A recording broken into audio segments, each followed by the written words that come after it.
Let's talk about a strange kind of optimism that's been floating around lately. One that's especially visible in the recent CBR article about The Mandalorian and Grogu's upcoming theatrical release. The piece argues, essentially, that Disney doesn't need this movie to be a hit in theaters because it will inevitably be a hit on streaming. That's the safety net. That's the fallback. And on the surface, it sounds reasonable. After all, The Mandalorian has been a flagship series for Disney+. Grogu is a merchandising juggernaut, and Star Wars, even in its most diluted form, still commands attention. But here's the thing. That logic is not just flawed, it's misleading. It's the kind of reasoning that props up mediocrity and masks failure with metrics that don't mean what people think they mean. Let's start with the premise. The Mandalorian and Grogu was originally conceived as Season 4 of the Disney Plus series. It wasn't born as a theatrical event. It was pivoted into one during the WGA and SAG-AFTRA strikes of 2023. That's not inherently bad, but it does mean the DNA of this project is serialized television, not cinematic spectacle. And while Disney has trimmed the budget to a relatively modest $166 million, less than any other Star Wars film in the Disney era, it's still a theatrical gamble. So what happens if it flops in theaters? According to the article, it doesn't matter. Disney will just shift focus to streaming where it's guaranteed to succeed. But what does success on streaming actually mean? Let's look at Rachel Zegler's Snow White. That movie was a lightning rod for controversy from the moment it was announced. Casting backlash, leaked set photos, tone-deaf interviews, not casting real dwarves as the dwarves. It was a PR disaster. And when it finally hit Disney Plus, it did what controversial movies often do. It spiked in viewership. People tuned in, not because they expected quality, but because they were already paying for Disney Plus and wanted to see if it was truly as bad as everyone said. And it was. Snow White currently holds one of the lowest IMDb scores of any major release in recent memory. The top critic score on Rotten Tomatoes is a brutal 28%. The all critic score is not much better, it's only at 38%, just to put some context to it. That's not just bad, it's damning. And yet, it was a streaming hit. Why?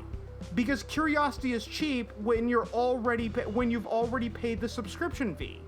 The same thing happened with Madam Web, a movie so universally panned that even its own stars, Dakota Johnson and Sydney Sweeney, both publicly mocked it after release.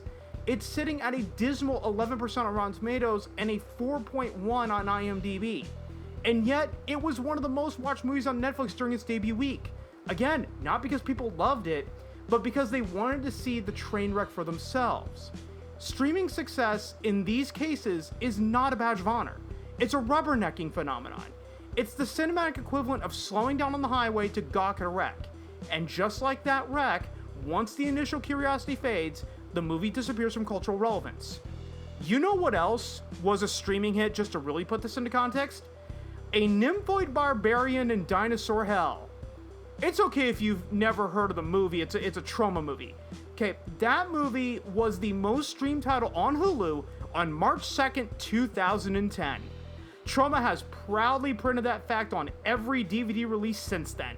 But let's be honest, does that make it a good movie? No.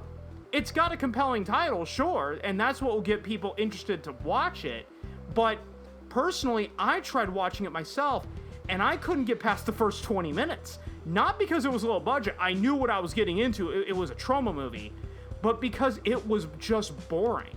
Streaming success didn't save it from being forgettable. And that's the crux of the issue.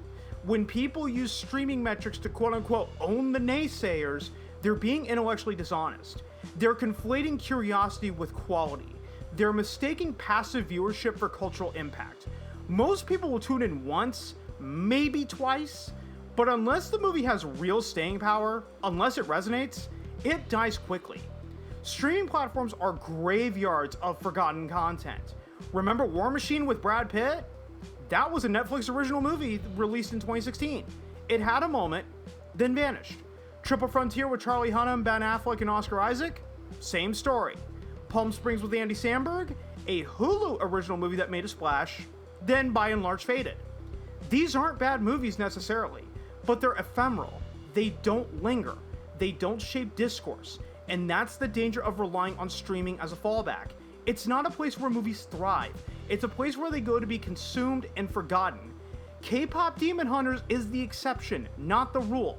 It managed to break through, at least temporarily, but for every K-pop Demon Hunter, there are dozens of streaming originals that vanish without a trace. Now, let's zoom out even further and talk about what streaming success used to look like before streaming even existed. Back in the 90s and early 2000s, a movie didn't need to dominate the box office to become a cultural staple. It just needed to survive long enough to hit the home video market. VHS, DVD, and later Blu-ray weren't just afterthoughts, they were lifelines. They were revenue streams that could turn a theatrical flop into a long-term win. Take Tremors, for example. Released in January of 1990, it bombed theatrically. Kevin Bacon famously thought he torpedoed his career by signing onto it. But then came July. The VHS release hit Blockbuster, and suddenly Tremors was everywhere. It became Blockbuster's most rented title of 1990. That's not just a rebound, that's a resurrection. And it didn't stop there. Tremors spawned 6 direct-to-video sequels. That kind of longevity doesn't happen by accident. It happens because the home video market gave movies a second life. And it wasn't just cult hits, by the way. Disney's The Lion King sold 4.5 million VHS units on its first day of release in 1994. That's the highest selling VHS tape of all time. And while the theatrical run was massive, the home video revenue was just as crucial. Disney didn't just make money at the box office, they printed money in living rooms across the country. This is what people forget. Studios used to bank on the long tail. A movie could break even or even lose money in theaters and still turn a profit through rentals and sales. The Transporter with Jason Statham is another perfect example. That movie barely broke even theatrically back in 2002, but it did so well on DVD that it justified a sequel. Transporter 2 made more money than the first, and Transporter 3, which I argue is the weakest of the trilogy, still outperformed its predecessor at the box office. Why? Because the home video market built a fan base. It created momentum. Now let's look at Solo: A Star Wars Story to bring this back to Star Wars. An origin story about Han Solo was always going to be a tough sell, especially without Harrison Ford, no matter who was behind it. But if the home video market that made Tremors a hit still existed, Solo might have had a shot, and I emphasize might. I'm not saying that Solo would have succeeded the same way Tremors did, I'm just saying that it might have succeeded the way. Okay, it might have found its audience over time. It might have built up enough goodwill to justify a sequel.